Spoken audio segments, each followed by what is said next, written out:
아침에 시작을 알리는 글로벌 주식 라이브 월스트리트 모닝 브리핑 1월 12일 금요일 방송 시작하겠습니다. 여러분 안녕하세요. 네, 좋은 아침입니다. 저는 아침에 오늘 이제 약간 눈이 뭔가 어제도 뻑뻑하고 그런 거예요. 그래서 이 또렷함이 조금 떨어지는 것 같아서 안경을 쓰고 이제 출근을 딱 했습니다. 그러면서 이 자리에 앉으면 이 모니터 화면이 이렇게 보여요. 뭐 출연자분들 그리고 우리 시청자분들이 올려주신 댓글이 눈앞에 보이는데 이렇게 보고 이렇게 올려보고 이렇게 보고 이렇게 봤는데 확실히 안경을 쓴 게 또렷한 걸 보면서 피식 웃음이 났습니다. 왜 피식 웃음이 났을까요? 여러분도 늙었구나. 나이 먹었구나. 예, 이런 생각이 들면서 그냥 괜히 웃음이 나더라고요. 자, 월스트리트 모닝 브리핑 우리 함께 나이 들어가는 거죠? 저만 나이 드는 거 아니잖아요. 여러분 함께 계속해서 꼬박꼬박 한 살 한 살 나이 들어가 보도록 하겠습니다. 자, 올랐다고 주책 말고 내렸다고 쫄지 말자. 올랐을 때는 저는 조금 많이 과하게 주책이긴 하죠. 좋은 걸 어떻게 해요. 많이 올랐으니까 여러분들도 수익 더 많이 나고 하니 기분 좋으시잖아요. 근데 오늘은 보면은 이렇게 뭐 쫄 것 같은 그런 시장도 아니고 그렇다고 뭐 주책 맞은 그런 시장도 아니고 보합권에서 근데 다행히도 장중 내내 좀 장중 하락폭이 좀 깊었었는데 다시금 하락폭을 좀 만회하는 그런 움직임들이 나타났습니다. 잠시 후에 자세한 상황들 정리해 드리도록 하겠고요. 노안마마는 뭐예요? 예, 우리 살자님 여기까지 또 오셔가지고 또 노안마마라고. 예. 노안이에요? 노안이죠. 예, 늙을 노자. 예, 나이가 들면은 점점 뭔가 기능들이 조금씩 떨어지죠. 그것을 붙잡기 위해서 우리는 몸에 좋은 거 먹고 잠도 더 잘 자려고 하고 운동도 더 하고 뭐 이러는데 저도 그래서 오늘 아침에도 또 출근에 중간중간에 막 안구 마사지도 좀 해주고 그랬습니다. 자, 여러분 저만 늙는 거 아니니까 하나도 억울하지 않습니다. 예, 함께 풋풋한 그 세월을 다 지나고 나서 이제 농염하게 나이 들어서 점점 더 뭐 인생에 대한 구력도 생기고 하면은 좋은 점도 많아요. 지금 20대 분들, 여러분들은 안 늙을 것 같죠? 예, 다 나이 듭니다. 오늘 아침부터 왜 나이 타령을 하는지 모르겠어요. 자, 월스트리트 모닝 브리핑 나이 타령 그만하고요. 뉴욕 증시 상황 잠시 후에 전달 드리겠습니다. 자, 그리고 오늘 심층 인터뷰는요. 대신자산운용 황호봉 글로벌 솔루션 부분의 본부장님을 또 새롭게 모셨습니다. 오늘 처음 저희 월머브를 찾아주신 만큼 제가 이제 앞서서 벌써 저보다 더 빨리 오셔가지고 인사를 드렸는데 굉장히 또 오늘 내용이 탄탄합니다. 여러분 기대 많이 해주시고요. 월간 소식은 그레너리 투자자문 이완수 대표와 함께 또 오늘 다양한 이야기들 정리해 드리도록 하겠습니다. 자. 오빠들 앞에서 나이 얘기는 노노노. 저보다 연배 많으신 분들도 많으시죠. 알죠. 예, 훨씬 많으시잖아요. 우리 언니들, 오빠들 예, 함께 해주셔서 감사드립니다. 비트코인 올라서 기분이가 좋습니다 하시는데 김성진님 장중에 굉장히 많이 올랐다가 또 이렇게 좀 다시 소강 상태에 접어들었죠. 저도 이제 한 49,000달러 이렇게 넘었다는 소식 듣고 와 어제라도 살 걸 싶었는데 다시 46,000달러로 내려왔다는 소식을 듣고 지금 사도 되나? 이런 예, 다중이가 되는 그런 상황이 아침에 또 연출이 됐습니다. 뉴욕 증시가 3대 지수가 보합권 혼조를 좀 보였는데요. 먼저 지수의 상황을 말씀을 드리자면 다우는 0.04% 아주 소폭 강보합권 마감이 됐고요. S&P 500 지수가 0.07% 약보합권 마감. 아쉽게도 조금만 더 힘을 냈으면은 초록불이었는데 아쉽게 약보합권 마감이 됐습니다. 나스닥은 보합 마감 그러니까 0.00%고요. 포인트로는 0.54포인트 그러니까 1포인트도 안 되게 조금이나마 그래도 마지막에 초록불을 켜려고 안간힘을 고개를 뿅 내밀었습니다. 반면 러셀2000 지수는 0.75% 하락을 했고요. 유가는 하루하루 좀 다릅니다. 어제는 좀 하락했다가 오늘은 또 상승을 했는데 하락과 상승도 한 1, 2% 내외에서 최근에 계속해서 등락을 보이고 있고요. 제가 사실 그 비트코인 이야기를 자주 드린 적은 없는데 이게 비트코인 현물 ETF가 승인되다 보니까 코인 가격을 계속 보게 되는데 비트코인 가격은 현재 46,400달러의 등락을 보이고 있는 상황입니다. 자, 가장 주요한 발표 내용은 CPI 내용이었죠. CPI가 예상치보다도 강하게 나타나면서 지금 소비자 물가 지수가 둔화세가 좀 정체된 분위기다라는 평가가 나오고 있습니다. 12월 CPI의 상승률 작년 같은 기간 대비해서는 3.4%로 증가가 됐습니다. 월가가 예상했었던 예상치가 3.2%인데 이를 웃더라고요. 전월 대비로도 0.3% 올라가면서 시장 예상치가 0.2% 증가했는데 이도 상회하는 모습을 보였습니다. 또 기초적인 물가 흐름을 볼 수 있는 근원 CPI, 에너지와 식품 가격을 제외한 근원 CPI가 전년 같은 기간 대비해서는 3.9%, 그리고 시장 예상치가 3.8이었죠. 요보다 조금 더 올라갔고요. 전월 대비로도 0.3%, 시장 예상치가 0.2% 증가였는데 모두 각각 0.1%포인트 더 많이 증가한 것으로 나타났습니다. 여전히 연준이 목표하고 있는 2%보다는 2배 정도의 수준을 기록하고 있기 때문에 시장이 바라고 있는 조기 금리 인하 가능성, 그러니까 3월 금리 인하 가능성이 뚝 떨어지게 된 거죠.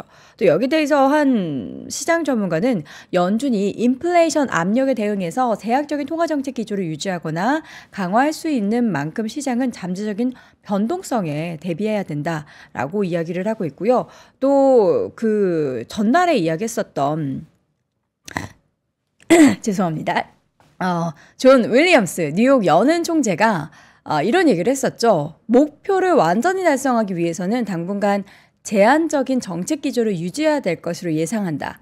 제한적인 정책 기조라는 건 뭘까요? 금리를 제한적으로 내린다라는 말은 아니겠죠. 그랬다면 시장이 엄청 좋아했겠죠.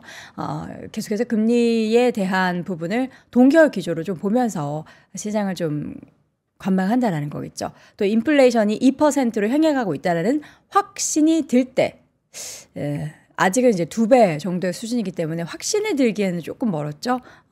이 정책 수준을 완화하는 것이 그때 완화하는 것이 적절하다. 확신이 들 때 정책 수준을 완화한다. 그러니까 금리 인하는 그때 하겠다. 2% 가까이 도달하면 그때 하겠다라고 의견을 밝혔습니다.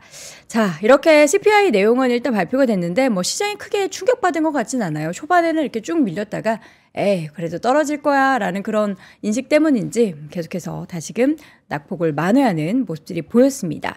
종목별 움직임을 좀 함께 보도록 하죠. 어제 시총 1위 자리에 대한 다툼이 밤사이에 치열했습니다. 애플이 장중에 2%대 하락을 하기도 했거든요. 물론 막판에 계속해서 낙폭을 줄여가면서 0.3% 하락 마감을 했지만 장중에 애플은 2% 떨어지고 마이크로소프트가 1% 올라가다 보니까 마소가 다시 1위 자리, 왕의 자리를 탈환했다가 애플이 아니야 하면서 다시금 이제 1위 자리를 다시금 뺏어나는 그런 모습들이 보였습니다.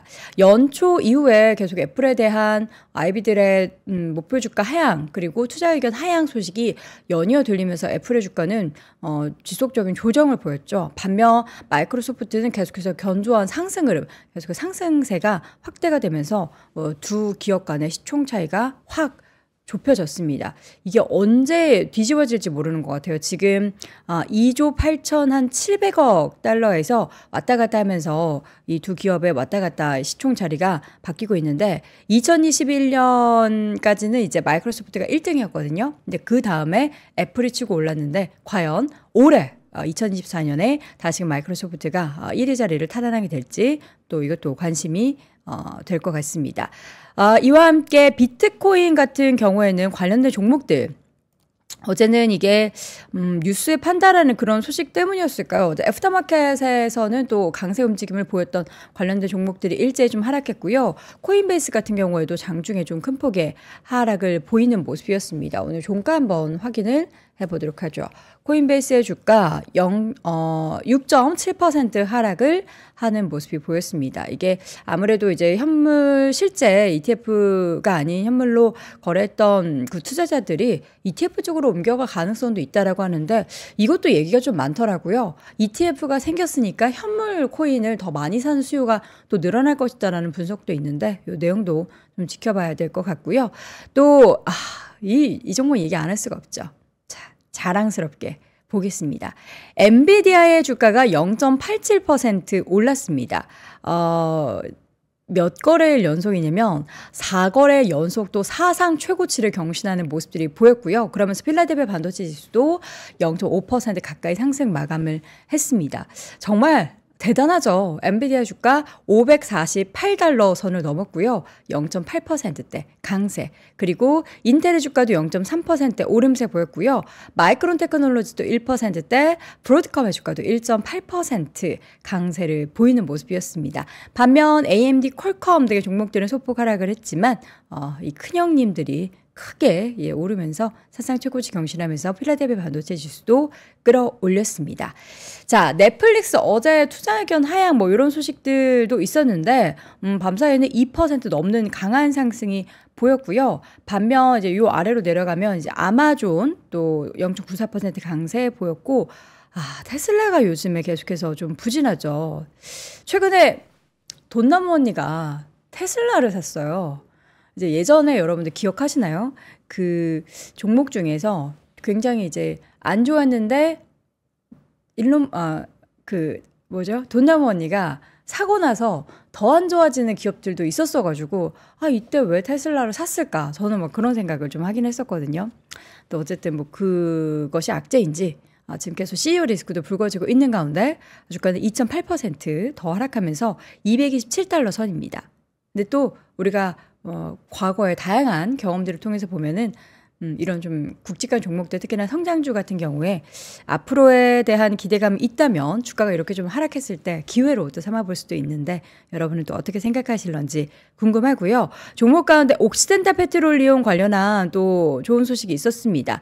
좋은 소식이라면 뭘까요? 버크셔 해서웨이가 지분을 더 늘렸어요. 지금 옥시덴탈 페트롤리움의 지분이 30% 이상인 것으로 알고 있는데 버크셔 해서웨이 주가는 1%대 하락을 하기는 했지만 그래도 363달러 견조합니다. 알고 계시죠, 여러분? 저 이항현 위원님이 선물해 주신 버크셔 해서웨이 아직도 한 주 가지고 있습니다. 옥시덴탈 페트롤리움, 이 정유 유가 관련한 종목들, 정유주 에너지주들이 혼조를 보였지만 이 가운데 그나마 0.6% 상승하면서 57달러 선에서 마감하는 모습이었습니다. 자, 이렇게 해서 전반적인 뉴욕 시장 분위기 쭉 확인을 해봤습니다. 가장 주요했던 지표 중에 하나인 CPI가 발표가 되는데 또 의미를 파악해 보도록 하죠. 잠시 후에 대신자산운용 황호봉 글로벌 솔루션 본부장 함께 모셔보도록 하겠습니다. 네, 월스트리트 모닝 브리핑 함께 하고 있습니다. 이 뒤에 화면이 왜 그러죠? 전쟁 나는 거 아니죠? 멀쩡해. 다시 돌아와. 정신 차려. 다시 돌아와. 다시 정신 차리게 하겠고요. 다시 정신 차리게 하겠습니다. 그렇죠? 멈췄습니다. 갑자기 전쟁 나는 것처럼 지직지직 화면이 나타난 점 여러분께 사과 말씀드리겠고요. 또 이런 아침부터 이렇게 번잡스러움이 있어야 또 월모프죠. 자, 우리 시청자분들 제가 목맨 이유가 다시 그런 거 아니죠? 목맨 이유가 노안 얘기해서 그런 거 아니에요. 저는 그런 거에 전혀 상처받지 않아요. 도은 앵커님 참 성실하네요. 예뻐요. 이런 아름다운 댓글도 있잖아요. 감사합니다. 자, 월스트리트 모닝 브리핑. 오늘 처음 저희 월모브에 함께 하시는 분인데 이분은 굉장히 이제 3프로의 역사를 함께 쭉 하셨더라고요. 과거 이제 팟빵 시절부터 또 3프로와 함께 하셨던 분이고 저보다 더 오래 그럼 3프로와 함께 하셨던 분인데 저는 월스트리트 모닝 브리핑에 처음 모셔서 굉장히 영광입니다. 대신 자산운용 황호봉 글로벌 솔루션 본부장 함께합니다. 본부장님 어서 오세요. 예, 안녕하십니까. 이렇게 새벽 일찍 함께해 주셔서 감사합니다. 초대해 주셔서 고맙습니다. 우리 본부장님은 아침잠이 좀 있으신 편인가요? 아침잠보다는 네. 초저녁잠이 많은 것 같습니다. 이게 패턴이 네네, 맞습니다. 금융 쪽에 또 계신 분들 특히나 또 해외 운용을 맞아요. 제가 하다 보니까 좀 오랫동안 해외 운용하다 보니까 좀 그렇게 된 것 같아요. 네, 맞습니다. 그렇죠. 제가 여기 댓글에 나이가 들어서 제가 아침잠이 없어져서 방송 진행하냐는 그런 얘기가 있어서 저도 패턴이 그렇게 됐어요, 여러분. 패턴이 그렇게 됐다라는 거 알아주시기 바랍니다. 자, CPI 발표가 됐습니다. 시장 예상보다 강한 물가에 대한 부분이 지금 발표가 됐는데 어떻게 좀 결과를 분석하셨나요? 사실 결론부터 좀 보면은 굉장히 지수 흐름이랑 같이 봤을 때는 참 다행이다라는 생각이 좀 들었고 그리고 시장이 참 세다라는 생각을 했습니다. 사실 어제 같은 장은 좀 조정을 좀 많이 받아도 이상하지 않은 분위기였었는데 나중에 이제 아래까지 쭉 이제 거의 한 1% 정도 하락했다가 쫙 뭐 이제 속된 말로 빨아 올린다고 얘기를 하죠. 예, 말아 올린다. 라고 얘기도 하고. 네. 뭐 그래서 그렇게 이제 아래에서부터 올라가는 모습을 좀 봤을 때는 시장이 좀 굉장히 강하다라는 느낌을 첫 번째로 좀 받았고, 네. 이제 두 번째로는 시장이 굉장히 좀 좋은 그림을 애써 찾고 있다라는 느낌을 좀 받습니다. 안 좋은 얘기들도 있지만 네. 좋은 소식들만 이렇게 네, 맞습니다. 편식을 한다. 그러니까 지난주에 노동 고용 보고서 나왔을 때 네. 사실 20만이 넘게 신규 고용이 나왔음에도 불구하고 네. 그 안에서 뭐 노동 참여율이 좀 떨어졌다. 그 다음에 이제 원래 일할 수 있는데 일을 할 수 있는데 일하지 않는 사람들, not in labor force 뭐 이런 사람들을 뭐 이렇게 늘었다. 뭐 네. 이런 거를 보면은 시장에서 굉장히 좋은 점만을 지금 찾고 있지 않나 이렇게 좀 보고 있습니다. 네. 긍정적으로 살아야죠. 근데 워낙에 시장이 또 올라와 있는 상태에서 네. 그 많은 투자자들이 더 올라가기를 하는 바람으로 계속 뭔가 이제 공포 심리도 작용이 될 수도 있는데 네. 과연 또 여기에서 우리가 생각하는 것만큼 시장은 강하게 더 올라갈 수 있을지 여부는 아무래도 지금 또 실적도 계속해서 발표가 이제 앞으로 진행될 거기 때문에 그게 또 화두가 되지 않을까 싶습니다. 보니까 올해 시장에 대한 키워드를 잡으셨는데 시장을 가이드라인이라는 알파벳으로 잡으셨다고요. 네, 맞습니다. 이게 어떤 의미인가요? 제가 거의 한 8년, 9년 정도 된 것 같아요. 네. 이렇게 운용을 하면서 이제 중간에 이제 내년을 이제 전망을 하는데 사실 이제 펀드 매니저 입장에서는 전망을 한다라는 거는 조금 불문율입니다. 네. 왜냐하면 이제 시장을 대응을 하는 거지 예상을 하는 게 아니라는 게 이제 저희가 그렇게 어렸을 때부터 배웠기 때문에 이제 예상을 하는 건 아닌데 그럼에도 불구하고 좀 시장에 대한 어떤 시나리오 그리고 이제 감을 잡아보기 위해서 그 다음에 또 작년 말에 이제 내년을 정리하기 위해서 이제 이렇게 그런 의미로 좀 수년째 하고 있고요. 네. 올해 이제 가이드라인이라고 잡은 이유는 올해는 투자를 하는 사람이 있어서는 좀 변곡점이라고 좀 보고 있어요. 예, 왜냐하면 미국은 대선도 있고 한국은 총선이 있고, 예, 그렇죠. 그리고 또 이제 침체가 온다라는 얘기도 굉장히 아직은 많이 있고요. 네. 이제 그러다 보니까 어느 정도의 좀 틀을 잡고 가야 되겠다라는 생각에 그렇게 좀 생각을 했고요. 알파벳을 하나씩 아주 간단하게 좀 말씀을 좀 드려보면은, 네. 이제 글로벌 롤링 리세션이라고 얘기를 말씀을 드린 건 이거는 이제 시장이 한 번에 침체가 오는 게 아니라 섹터별로 그다음에 산업별로 좀 이렇게 다르게 사이클이 돌아가고 있다. 그래서 결론적으로는 위험이 분산돼서 소프트 랜딩이 할 것이다. 라는 이제 그런 의미로 좀 말씀을 드린 거고요. 네. 그다음에 이제 여기 understanding 이제 current sentiments라고 된 거는 미국이랑 일본이랑 중국이랑 다 센티먼트가 다르다는 겁니다. 그래서 심리도 다 다르고 가장 좋은 거는 사실은 미국이고 그다음에 일본이 조금 멀기는 한데 일본이 그래도 좀 그나마 좀 좋아질 수 있는 여지가 좀 있고 중국은 좀 매우 안 좋고요. 일본은 너무 좋죠, 지금. 네, 일본은 근데 아직 일본은 좀 봐야 돼요. 일본이 확실하게 좋다라는 투자 시장에는 확실히 좋다라는 느낌이 들지만 펀더멘탈이 좋고 그다음에 이 컨빅션을 좀 더 가지기 위해서는 일본이 금리 인상을 확실히 좀 해줘야 돼요. 예, 그래서 그거를 자신 있게 일본이 금리 인상을 할 수 있는 수준이 되느냐라는 게 이제 올해 일본을 바라보는 관점입니다. 그다음에 이제 금리 인하 시나리오가 좀 몇 가지가 있는데 뭐 어저께 이제 그 인플레이션이 발표가 되고 나서 이제 보험성 금리 인하에 대한 이야기는 조금 누그러든 것 같기는 한데 요거는 이제 한두 주 정도 좀 더 지켜봐야 될 것 같긴 하고요. 보험성 금리 인하 시나리오 그다음에 인플레이션 중간에 한번 다시 살아나지 않냐. 요거에 대한 이제 싸움이 좀 있지 않을까라고 이제 보고 있습니다. 네. 그다음에 이제 투자 방향 쪽으로 가면은 자산 배분을 하기는 해야 되는데 자산 배분은 당연한 이야기고요. 네. 올해는 그 자산들 간의 전략을 어떻게 좀 짜야 되는지가 더 중요할 거다. 그러니까 what보다는 when이 좀 더 좀 중요하지 않을까라는 좀 생각을 하고 있고 네. AI 테마 이제 한동안 2, 3년 동안은 무조건 AI 테마는 이제 투자를 하시는 게 좀 맞습니다. 네, 그래서 그 의미에 대한 말씀을 좀 드리려고 했던 거였고 그다음에 장기채는 아직은 기회는 좀 충분히 많이 있다라는 말씀 좀 드리고 저는 회사채도 장기채만큼이나 굉장히 좀 좋다라고 생각을 하고 있어요. 네. 투자로서. 네. 그 2017년, 18년, 19년도 때의 케이스를 보면은 고점 금리를 인하하기 전 타이밍이 가장 회사채 유입이 많은 때예요. 그래서 최근에 이런 관련한 상품도 되게 많더라고요. 네, 맞습니다. 제 눈에 그냥 띄는 건지 아니면 많이 나온 건지 모르겠는데 많이 나온 거죠. 회사채 상품 되게 많더라고요. 국내 해외에 다 사실은 회사채가 매력도가 있어요. 그래서 이거는 투기 등급이 아니라 투자 등급. 원래 역사적으로 항상 이 시기에는 회사채에 관련한 투자가 항상 성과가 맞습니다. 좋았군요. 금리 인하를 내리기 전에, 금리 인하 하기 전에. 예, 그래서 지금은 투자해야 될 타이밍이다. 모아가야 되는 이제 그런 시간이다라고 이제 하고 있고, 그 다음에 이제 ETF들이 투자할 만한 게 좀 꽤 많아요. 그래서 이제 그 중에 뭐 AI ETF들도 있고, 뭐 그 다음에 뭐 바이오 ETF들도 있고, 뭐 그래서 이제 그 ETF들의 이제 아까도 말씀드렸지만 전략 배분이 중요하니까 이제 그런 거를 좀 공부를 해야 된다라고 이제 말씀을 드렸고, 그 다음에 이제 자산 배분 전략은 뭐 말씀을 드리면 뭐 채권, 주식, 뭐 6대4, 4대6 이렇게 얘기를 하잖아요. 올해는 사실 이제 주식 6, 채권 4가 좀 좋지 않을까라는 생각을 합니다. 그래서 아주 간단하게만 제가 말씀을 드렸고요. 나중에 혹시 좀 더 시간이 더 있으면 그때 좀 말씀을 드리도록 하겠습니다. 알겠습니다. 여러분들 이 가이드라인에 따라서 시장에 대한 전략을 좀 함께 생각해 보시면 좋을 것 같고요. 올해 시장에 다양한 화두가 있지만 가장 주요한 화두 중에 하나는 그 경기에 관련한 얘기입니다.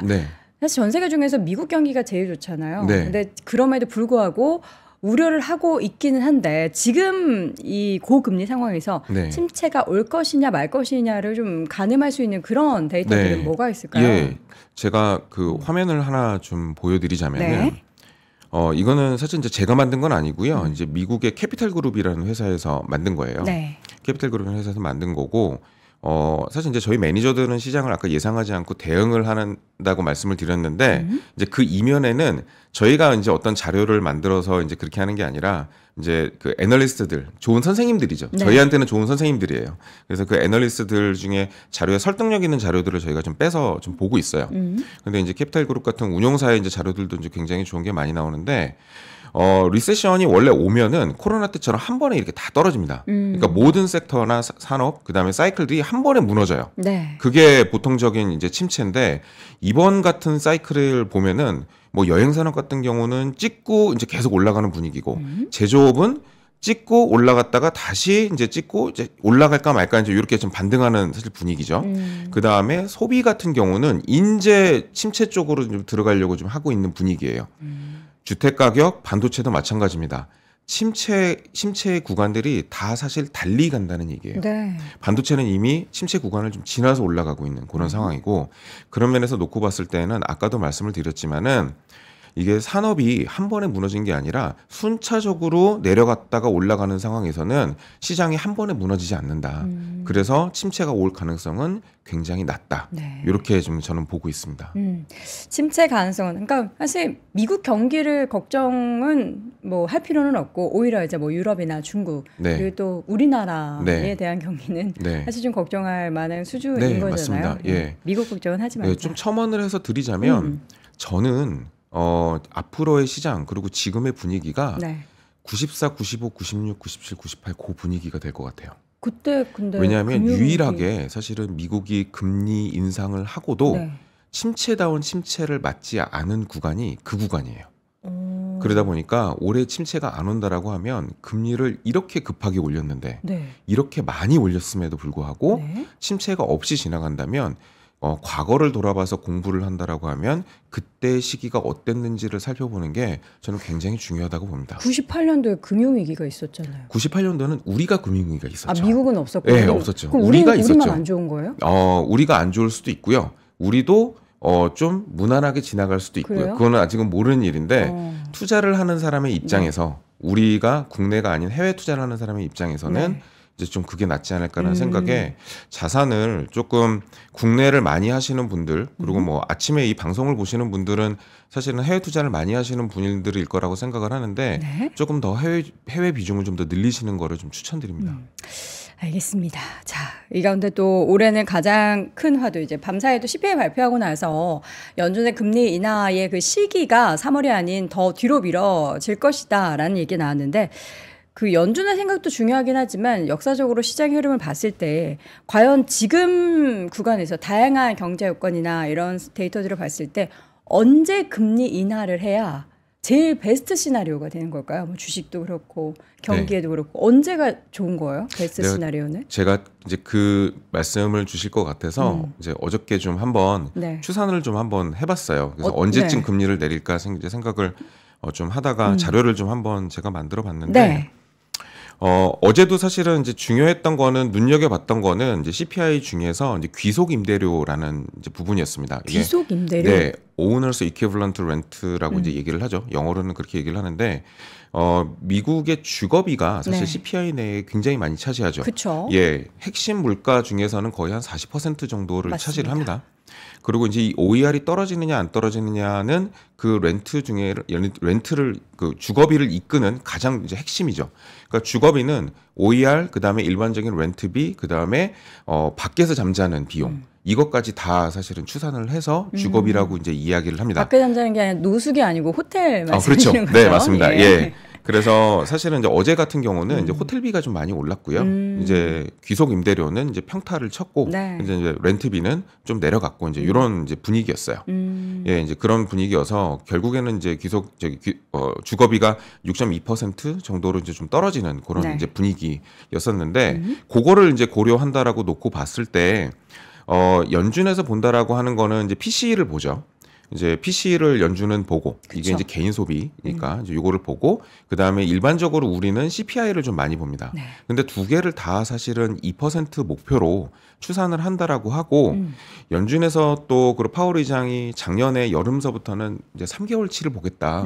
이제 닉 티머라우스 기자가 엄청 세게 집요하게 물어봤죠. 예, 왜 지금 이렇게 데이터가 나왔음에도 불구하고 정책을 안 바꾸느냐라고 얘기를 했을 때는 3개월 정도는 봐야 된다라고 얘기를 해서 3개월 제가 무빙 에버리지를 그려봤습니다. 근데 요 추산대로 이렇게 내려가면은 결국에는 금리는 2% 목표는 지금 현재 상황으로는 어저께를 고려한다고 하더라도 이제 올해 6월 정도면 2% 목표에 다가갈 걸로 이제 그렇게 사실은 보고 있어요. 이거는 저도 알고 모든 사람들이 다 아는 사실인 거죠. 그쵸. 그래서 한 가지를 더 사실은 이제 찾아본 거는 매크로적인 측면에서 봤을 때는 24년 6월이 어떻게 보면은 목표의 달성이 이제 된다라고 본 게 맞는데 이제 역레포를 놓고 봤을 때 이제 시장의 유동성을 놓고 봤을 때는 조금 다른 결과가 나옵니다. 이게 이제 금융기관들이 초과 자금이 남았을 때는 연준에다가 맡겨서 자금을 굴리죠. 자금을 굴리는데 그 자금들이 계속 줄어들고 있어요. 그래서 그 줄어들고 있는 자금의 추이를 쭉 이렇게 레인지로 그려놓고 봤을 때는 지금 역레포 자금이 고갈이 나는 시기가 옛날 정도로 돌아오는 시기가 24년 3월에서 5월 사이입니다. 그러니까 이때쯤 되면은 금융기관들도 남아도는 자금이 그리 많지 않은 거죠. 그러면 어떤 일이 생기냐면 단기 금리가 갑자기 급등하는 일들이 생겨요. 그래서 그러면 시장에 굉장히 좀 충격을 줄 수 있고 2019년도를 돌아봤을 때에는 그러면 보험성 금리 인하를 한다든지 이런 정책을 사실은 쓸 수밖에 없어요. 그래서 유동성적인 측면에서 놓고 봤을 때는 1분기 말, 그다음에 매크로 측면에서 정석대로 간다라고 봤을 때는 2분기 말, 그리고 이제 대선까지 이제 조금 정치적인 고려를 했을 때는 하반기는 아닌 거죠. 그래서 제 개인적인 생각으로는 1분기 말 때쯤 됐을 때 3월 달에 금리를 내리기는 조금 어렵지 않나 생각을 하고 QT에 관련된 이야기가 있을 거예요. QT 테이퍼링에 대한 이야기가 있을 거고 금리는 5월 정도에 내리지 않을까라는 생각을 하고 있습니다. 먼저 그 얘기 먼저 해주고 시장을 조금 진정시키냐. 우리가 지금 당장 금리 인하는 안 하지만 그 비슷한 효과 낼 수 있는 거 뭐 좀 해줄게. 하나 던져주고 그다음에 한 5월, 6월쯤 둘 중에 하나에 금리 인하가 처음 시작될 것이다. 그 전까지 우리는 일단은 즐겨야겠네요, 시장을. 사실은 이제 즐길 수 있으면 다행인데 지금은 시장의 요구가 굉장히 세잖아요. 3월 달에 어쨌거나 금리를 좀 내려주세요 하는 요구가 굉장히 센데 연준이 그거를 버티게 되면은 중간에 한번 조정을 받을 수 있어요. 그래서 2월 달이 저는 좀 약간 걱정이 됩니다. 2월이 걱정이 된다. 2월 아직 오지 않은 달은 저는 걱정하지 않겠습니다. 그때 가서 걱정하도록 하겠고, 지금 앞서서 저희 가이드라인을 통해서 말씀해 주셨던 그 테마 섹터 중에 하나가 가장 기대가 되는, 향후 몇 년 동안도 이 AI 관련한 투자를 하셔야 됩니다라고 말씀하셨는데, 사실 그동안 AI 관련한 가장 큰 대장주라고 볼 수 있는 엔비디아가 지금 뭐 난리 났어요. 세상 최고가. 그럼에도 불구하고 앞으로 향후에도 그 관련한 시장은 계속해서 투자로서도 매력적이다라는 거죠. 네. 죄송합니다. 예, 저도 사실은 AI 쪽에 대한 뭐 공부도 많이 하고 그리고 계속 그 종목들을 사실은 보고 있는데 아까 제가 그 사이클적인 측면에서 90년대 중반을 말씀을 드렸잖아요. 네. 제가 요즘 드는 생각은 윈도우 95가 나왔을 때 이제 그러면 사실 이제 제 나이가 오픈이 되는 셈이긴 한데, 95. 예, 이제 윈도우 95가 나왔을 때 그 사실은 느낌과 충격, 예, 이제 그 분위기를 요즘 좀 느낄 수 있는 것 같아요. 근데 그때 당시 윈도우 95, 96으로 뭘 할 수 있었죠? 기억도 잘 안 나요, 사실. 정말 그 컴퓨터 그전에는 MS-DOS라 그래서 맞아요. 지금은 삼성도 할 수 없지만 옛날에는 컴퓨터 학원이라는 데를 다녔잖아요. 그래서 MS-DOS 그 프로그램 짜고 막 이제 이제 그런 걸 배웠죠. 뭐 여러 가지들을 사실은 뭐 로터스라고 지금 그 엑셀의 전신인 거를 저도 학원 다니면서 작업을 컴퓨터로 할 수 그것도 있다라는 배우고 게 대단했죠. 그랬는데 윈도우가 나오면서 사실은 이제 그런 것들에 대한 그러니까 불편함이 다 없어졌죠. 그래서 굉장히 개인 컴퓨터를 접속을 하는데 좀 좋아졌고 98이 등장하면서는 인터넷에 접속을 해서 사용을 하는 게 아주 편리해졌습니다. 그래서 95, 98을 넘어가면서 완전히 거의 개인 컴퓨터 시대를, 인터넷 시대를 또 확실하게 들어갔던 타이밍이었는데 그때만큼의 센세이션이 저는 올 거라고 좀 보고 있고, 그렇다라고 했을 경우에는 지금의 매크로 분위기, 그 다음에 어떤 기술의 성장 분위기 이런 거를 놓고 봤을 때는 굉장히 여러 가지로 많이 맞아 떨어지는 그런 상황이라고 생각을 합니다. 그럼 과거를 이렇게 돌이켜 봤을 때 지금과 그때와 좀 비교해 보면은 뭐 닮은 점과 또 그만큼의 뭔가 기대하는 점이 있으실 거 아니에요? 네네. 어떤 점을 기대하십니까? 사실은 올해와 내년의 증시를 저는 좀 많이 기대를 하고 있어요. 2월은 뭐 단기적으로 힘들 수 있어도 전체적으로 봤을 때는 기대된다. 올해 내년 이제 속도가 옛날보다는 굉장히 빠르기 때문에, 그리고 그때보다는 그 어떤 연준이나 정부의 조심성이 굉장히 좀 높아졌기 때문에 아주 그렇게 버블이 나게끔 시장을 내버려 두지는 않겠지만은 그래도 속도가 지금 한 2배 정도라고 놓고 봤을 때에는 올해와 내년은 저는 두 자릿수 수익률도 충분히 가능하다라고 이제 보고 있고요. 그러면 사실 뭐 5,000이 간다, 5,500이 간다, 저는 그 얘기가 저는 헛된 희망이라고 생각을 하진 않습니다. 그리고 그 시장을 이끌어가는 거는 아까 말씀드렸던 대로 AI 테마고, 그리고 어제도 잠깐 보셨겠지만 저는 이제 해외 운영을 하는 이제 매니저들이 이제 보통 그렇듯이 직접 제가 투자를 하기도 하지만 해외에 있는 좋은 매니저들한테 연기금들의 자금을 대신해서 맡기는 일도 하고 있어요. 그리고 이제 중간에 저희가 이제 게이트키퍼처럼 이제 그 일을 하는 것도 하고 있는데, 해외 매니저들 중에서 애플과 마이크로소프트를 두 개 사는 매니저는 있어도 애플만 사는 매니저는 없습니다. 시총 1, 2 종목을 같이 산다? 네, 편식하지 않는다? 네, 그래서 아니요. 조금 더 말씀드리자면 마이크로소프트를 그만큼 더 선호한다고 말씀드리고 싶은 거예요. 그래서 애플만 사진 않아요. 1위만 사는 게 아니라 2위도 같이 산다. 네, 같이 사고 오히려 2위만 사는 매니저들도 굉장히 많아요. 왜냐하면 그 두 개의 기업을 놓고 봤을 때 마이크로소프트가 시총 1위 탈환을 할 거라고 확신하는 매니저들이 해외에 그런 스마트머니들이 굉장히 많습니다. 그럼 어제 막 난리 났겠네요. 네, 그렇죠. 그렇게 하고 저도 사실은 마찬가지고요. 저도 실제로 마이크로소프트를 더 많이 선호를 하고 시총 1위가 저는 올해 좀 의미 있게 바뀔 거라고 보고 있는 사람 중에 하나예요. 그렇게 말씀하시니까 저 마소 사고 싶네요. 네, 마소는 저는 제 고객들, 그다음에 제가 뭐 이렇게 잘 아시는 분들한테는 항상 추천하는 종목이에요. 마이크로소프트 매수하는 거 망설이지 마소. 네. 네. 자, 그러면 지금 이제 말씀하셨던 사실 마이크로소프트, 애플 뭐 이런 종목들을 비롯해서 AI 관련한 종목들에 대한 투자도 중요하지만 뭐 그것만 투자할 수는 없잖아요. 아까 앞서서 잠깐 자산 배분 관련해서 뭐 채권이나 주식 이렇게 말씀을 해주셨는데 자산 배분을 그러면 섹터나 이런 거를 다 두루두루 봤을 때 어떻게 좀 나눠서 우리가 좀 배분을 해야 될까요? 주식은 사실은 M7 종목이 저는 굉장히 좋다라고 생각을 합니다. 이 앞으로도 사실은 대장주가 될 거라고 생각을 하고 조금 부담스러운 분도 계시기는 할 텐데 그래도 M7 종목들을 투자를 하시라고 저는 말씀을 좀 드리고 대신에 비중을 좀 고루 투자를 하시라고 말씀드려요. 그래서 뭐 기업을 조금 보셔서 선호가 있으시는 뭐 종목들은 조금 더 투자를 하실 수는 있겠으나 그게 과다하면 안 된다라고 생각을 저는 하고 있는데 M7 종목에다가 저는 종목을 한두 가지 더 좀 추가를 한다라고 하면은 일라일릴리 그다음에 브로드컴을 저는 좀 말씀을 좀 드리고 싶고 브로드컴은 3대 지수에 다 들어가 있는 종목이기 때문에 저는 좀 투자를 좀 말씀을 좀 드리고 일라일릴리는 앞으로도 좀 많이 괜찮을 거라고 좀 생각을 해요. 제가 뭐 사업 보고서나 뭐 기업 투자 뭐 이런 여러 가지 자료들을 다 뜯어봐도 네. 좀 괜찮을 거라고 좀 보고 있고. 근데 이제 주식만 투자를 하시면 안 된다라는 말씀을 이제 두 번째로 드리고 있는데 네. 올해는 채권에서도 수익이 꽤 많이 날 겁니다. 그리고 중간중간에 주식이 변곡점들이 있을 때마다 피해갈 수 있는 쉼터가 있어야 되는데 저는 그게 회사채라고 보고 있어요. 왜냐하면 주식이 좀 부담스럽다. 뭐 이제 2월 같은 구간에서 주식이 좀 부담스럽다라고 할 때는 빼서 현금을 가지고 있으면 사람 심리가 저점에 잡아서 들어가는 거를 잘하면 좋죠. 근데 그게 굉장히 어렵습니다. 근데 다른 자산에 투자했다가 또 다시 옮겨가는 거는 그거는 현금으로 가지고 있는 것보다 들어가기는 쉬워요. 그래서 그런 관점으로 놓고 봤을 때는 회사채가 굉장히 좀 중간에 좀 좋은 버팀목이 될 거라고 보고 있고 이제 국채 같은 경우는 이제 레인지 플레이를 하시는 게 좀 좋을 것 같은데 10년물 금리 기준으로 해가지고 한 4%에서 4.2% 정도 사이 그 정도면은 진입해서 모아가기가 좋은 타이밍이라고 보고 있습니다. 네. 그래서 주식 6, 채권 4 정도의 비중을 앞서서 말씀드린 그런 가이드라인대로 좀 투자를 해서 운용을 하시면 그래도 올해 말에 굉장히 좀 좋은 수익을 내실 거라고 저는 생각을 합니다. 네.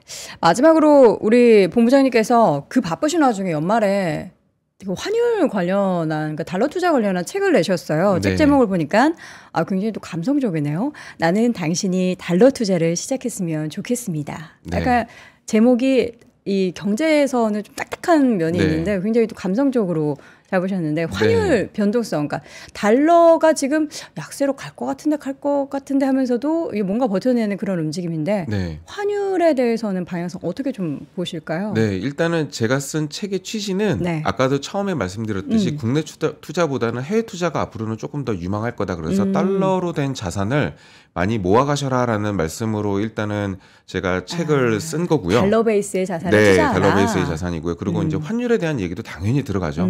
당연히 들어가는데 올해의 변동폭, 작년의 변동폭이 50원 정도의 변동폭이었다라고 하면은 네.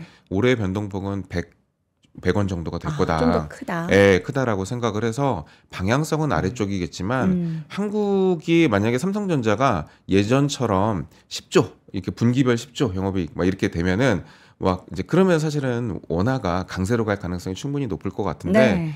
그러기에는 아직 조금 시간이 좀 있고 그리고 부동산 이제 PF 관련된 이야기들, 그다음에 중국 관련된 이야기들 이런 것들이 원화를 약세로 중간중간에 되돌릴 수 있는 여지가 많이 있을 것이다.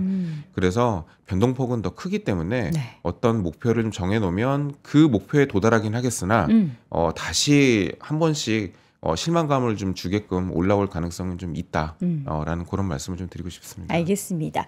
달러 베이스로 된 자산에 대한 투자 여러분들 걱정되시죠? 어떻게 해야 될지. 그럴 때는 늘 월스트리트 모닝 브리핑과 함께 하시고 또 관련한 자세한 내용은 또 책에 담겨 있다고 하니까 나는 당신이 달러 투자를 시작했으면 좋겠습니다. 또 여러분 많이 찾아봐 주시길 바랍니다. 오늘 이 시간 대신자산운용 황호봉 글로벌솔루션 본부장 함께 했습니다. 본부장님 고맙습니다. 네, 감사합니다. 세계 최대의 테크쇼 CES 2024 3프로TV 취재팀이 미국으로 떠납니다. 기업 여러분도 함께 가시죠? 시간과 비용이 부담이라 못 가신다고요? 그래서 3프로TV가 준비했습니다. CES 2024 총정리 끝판왕 3프로TV 영상 리포트. 정확하고 확실한 3프로TV 영상 리포트를 만나보세요. 관련 문의는 하단 메일을 참고해주세요.